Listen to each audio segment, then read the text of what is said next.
Video 48H, admission on green energy that I was right, 48H. It's the 25th of October 2022 and it's a lovely bright day in Ireland. I'm referring to the Sunday Times of the 23rd, last Sunday of October 2022, Money and Business. This article here is by she's Sandra O'Connell, and this is about this guy here, Ronan O'Mara, who's the head man in Pro. It's called Energy Pro Boss, Energy Pro. And there's a picture of a windmill in a lovely setting. And this is supposed to look nice. And this is all about conditioning. Now, my purpose of making these videos, folks, is to draw out what I have believed and many other. This is a complete scam. The entire renewable energy industry in the world and in Ireland is nothing more than an elaborate pyramid selling scheme. And they're in trouble now because it's not so easy. They're at the point now they have to make money. And I've already told you they get the highest price for fuel. The government decided in 2010 that if there's 5 or 6 fuels on the grid, including wind energy, they take the highest one and they give them all that price. And now they're beginning to realise that was an enormous mistake and they're trying to tax them. Just bear that in mind. So this here is about a voucher. So what he's saying is that they're going to apply for this voucher. It's a £5,000 voucher. So this article is nothing more than plugging this voucher business. But it's the state that pays for it. Now, it could be good for some companies, even farmers, to have certain innovation to do with software and all that. I'm not saying that's a total bad idea, but straight away the scammers in the wind energy are in on it. The minute anything comes out, they're in on it, and they have a say in the compiling of these. They can go into the government and get the government to do what they want, and the government will do it. So they manage. He says they employ 16 people and they manage 16 wind farms. One big headache is figuring out scheduled outages from EirGrid for the 400 odd turbines. So he's saying there's a big headache to know when there's a scheduled outage. In other words, EirGrid is saying there may be outages this year, there may be blackouts. And this is a big problem for the wind farms.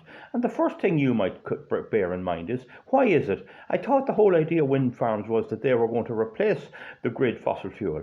Why, when the grid goes out, do the wind farms have to go down? You see what I'm getting at? I have always said wind farms cannot operate without fossil fuel. They're actually consumers of fossil fuel. They're just an elaborate way of robbing the consumer and destroying the environment for green rackets that was conjured up by these cowboys and sharks.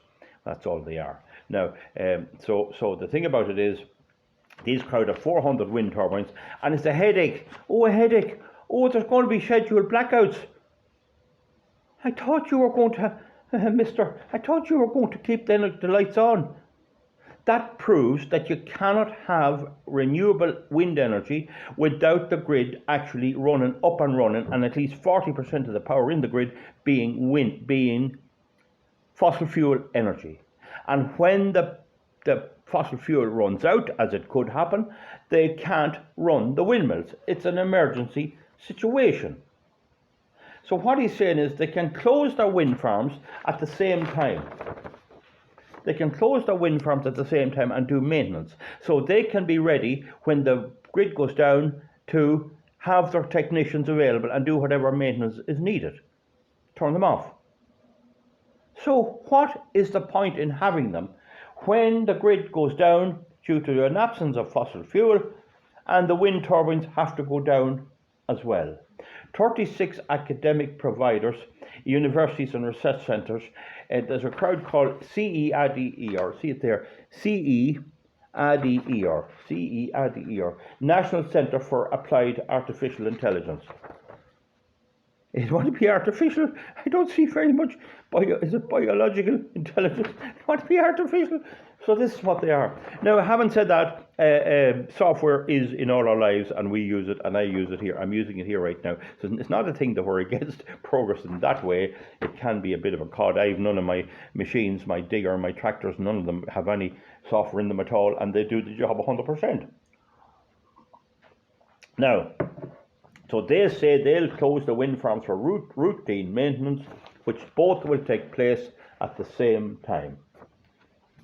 grid will be down, the wind farms will be down, and they'll fix the turbines. So, folks, what I'm saying to you there is the proof. I have said that you cannot run wind turbines unless you have the grid running and power in the grid. I have said that when you have it running, its contribution is negative. In other words, that Ireland's wind turbines are net consumers of fossil fuel energy. If they weren't, why can't they keep going whenever the grid is down? Why can't they keep going whenever the grid is down and provide us with electricity?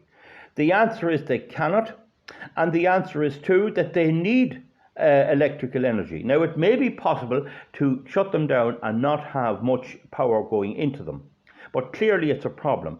That's for maintenance. In the middle of the day, it might be possible to disconnect when there's people there, but you cannot leave them be all overnight.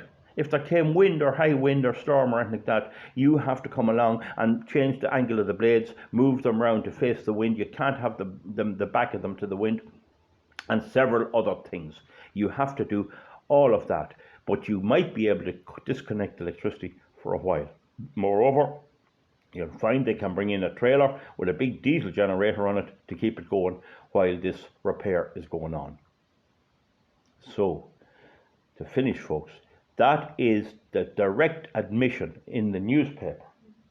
That's a direct admission that when the lights go out this winter, if that happens due to the scarcity of fossil fuel, the wind turbines have to be closed at the same time. And the Irish government gives a grant of 5,000 for this innovative stuff, and it's wonderful, wonderful, wonderful. And the innovation is that they can have their staff ready to go and do the repairs while the grid is down.